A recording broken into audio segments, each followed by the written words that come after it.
All right, so welcome back to the deep dive. And let me tell you, folks, uh, this time you've really outdone yourselves with this collection of stuff. Oh, yeah. News articles, White House documents, Yeah. the whole 9 yards. Yeah. We're talking January 20th and 21st, 2025. Yeah. But here's the real kicker.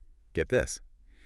It's a second Trump presidency. A second term, yeah. And not even consecutive terms. That's practically unheard of. I mean, in modern American history, at least. It really does make you stop and think, what kind of political earthquake could have led us back to this point? Right. So, okay, let's dive headfirst into this time capsule you've all given us. So we've got, reports from the AP covering the inauguration. There are some early cabinet picks. And then, well, let's just say things get a little interesting, shall we? Yeah.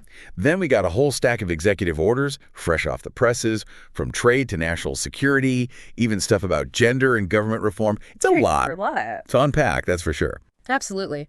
These day one executive orders are they're always fascinating. They're almost like a presidential to-do list. Yeah. It's revealing, what's at the very top of the new administration's mind. And in this case, I think it really sets the stage for a pretty dramatic second term. Okay, so Trump's back in the White House. Right. So what does that tell us about the political landscape back in 2025? Did America just decide to kind of hit the rewind button on everything? It's more than just a rewind. It suggests a pretty profound shift, in the political wind. Okay. Maybe there was a yearning for a familiar face during uncertain times, or maybe it was some kind of backlash against whatever came before it. Whatever the reason, it's pretty clear the American people were ready for some kind of shakeup. And shake things up, he did. Yeah. Speaking of shakeups, let's talk trade. Yeah. Okay, so this America First trade policy document, it's packed with some serious firepower. We're talking global supplemental tariffs, investigations into unfair trade practices, even a whole new external revenue service to collect all those tariffs. Wow. I mean, is this America First on steroids or just business as usual for a Trump administration? I mean, it definitely takes America First to a whole new level. I mean, this isn't just about, protecting domestic industries. It's almost like an all-out assault on global trade as we know it, a global supplemental tariff. I mean, that's a major escalation that could very easily trigger retaliatory measures, from other countries. And honestly, that could hurt everyone involved. Yeah, that's a good point. Okay, so what about this external revenue service? Is Trump basically building his own little tax collecting army? I mean, it's a fascinating, it's a power play for sure. Creating this whole separate agency focused solely on tariff collection. I mean, that really signals a much more aggressive, more centralized approach to trade enforcement. It's almost like he's creating his own little fiefdom within the government. Okay, so it sounds like he's drawing a line in the sand, not just with our, usual trading partners. The section on China is particularly, tense. Oh, yeah. More tariffs, investigations into their intellectual property practices, even a potential reassessment of the whole permanent normal trade relations thing. Sounds like somebody's not too happy with Beijing. Yeah, I mean the U.S.-China relationship was already kind of strained as it was, right? And these actions, they're just throwing gasoline on the fire. All those concerns about technology transfer and economic competition and strategic rivalry, they're all bubbling to the surface. Yeah. And it's pretty clear that confrontation, not cooperation, is the name of the game here in this second term. So hold on to your hats, folks, because it looks like we're in for a pretty bumpy ride on the global stage. Hold on, though, because the next document we're going to talk about takes a hard left turn. We go from tariffs to defending women from gender ideology extremism.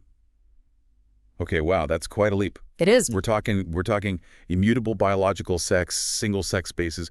What's the message here? This is a clear signal that social conservatism is back and with a vengeance. This is a direct challenge to any progressive views on gender identity, and it's using very pointed language to frame concepts like gender identity as dangerous and extreme. This is going to be a flashpoint. This is going to be controversial. It's like he's hitting the reset button on social progress, taking us back to a time when gender roles were just much more rigid. And speaking of resets, the executive order on DEI is another bombshell, ending radical and wasteful government DEI programs.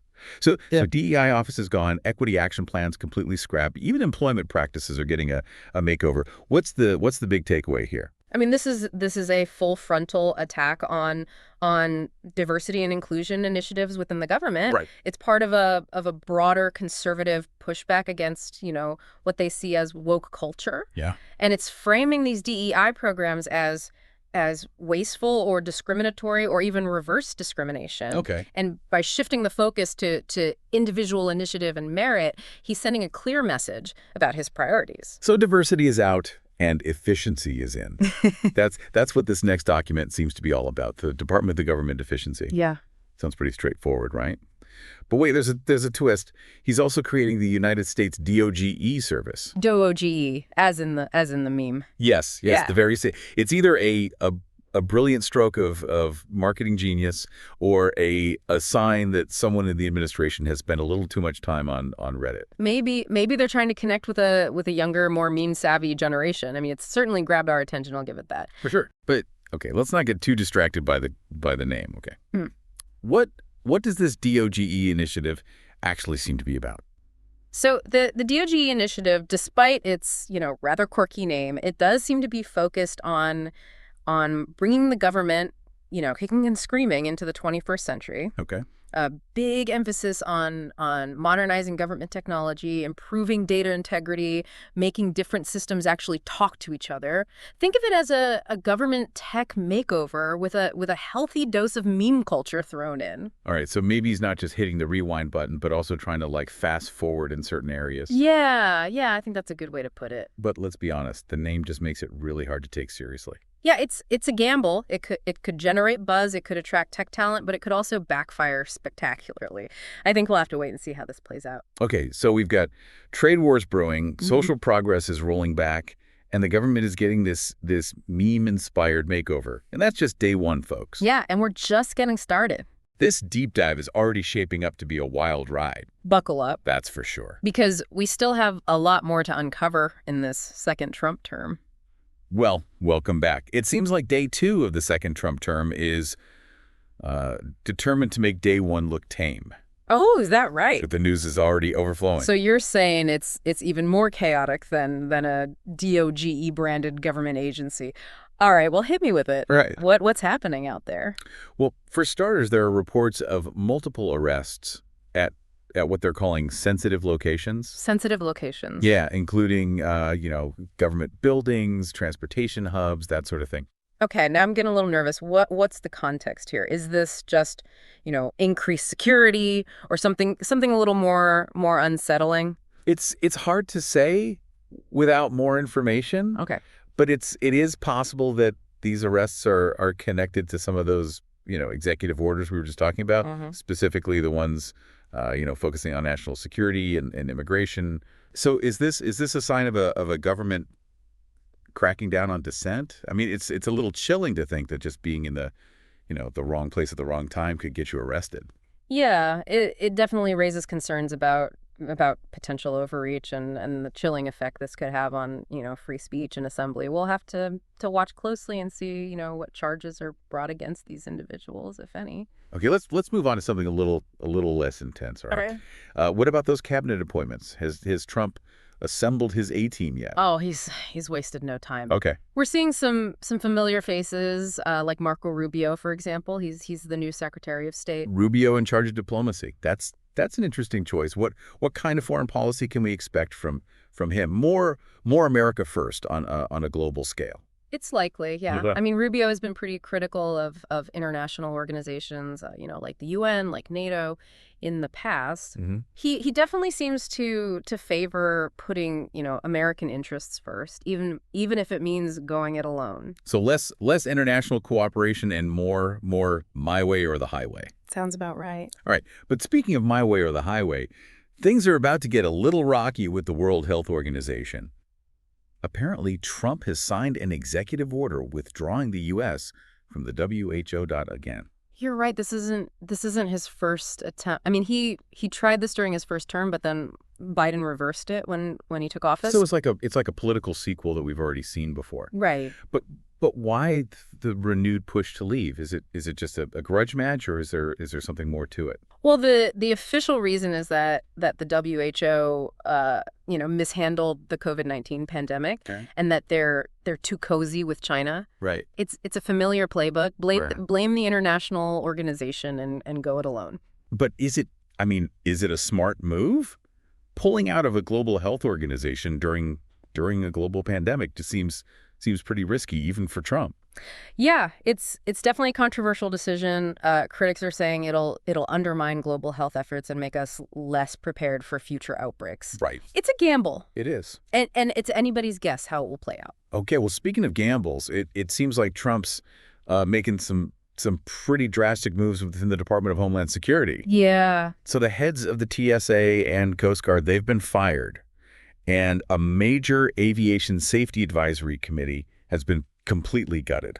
Wow. What's going on over there? These are some pretty significant changes, and Yeah. it's making people nervous. The timing is especially noteworthy, I think. Okay. Coming right after those, Immigration and Border Security executive orders. Right. It definitely suggests a shift in priorities and maybe even a purge of anyone who doesn't agree with his Yeah. approach. Yeah, it's like he's building his own fortress, both literally and figuratively. And speaking of controversial moves, I mean, we can't ignore the elephant in the room, Mm.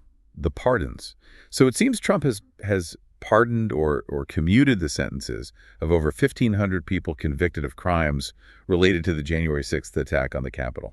Yeah, it wasn't exactly a surprise. I mean, he'd been hinting at it for a while now. Yeah. But even so, the sheer scale of it is pretty shocking. It feels like he's rewriting history, absolving those who literally tried to overturn a democratic election. And I Yeah. can't imagine that's going over well with his opponents. It's incredibly divisive, even more so than you might expect. I mean, his supporters, they're calling it justice, saying that those involved were unfairly targeted. Right. But critics are saying it's a direct attack on the rule of law. Yeah, it's hard to see how this doesn't further inflame the already kind of intense political divide in the country.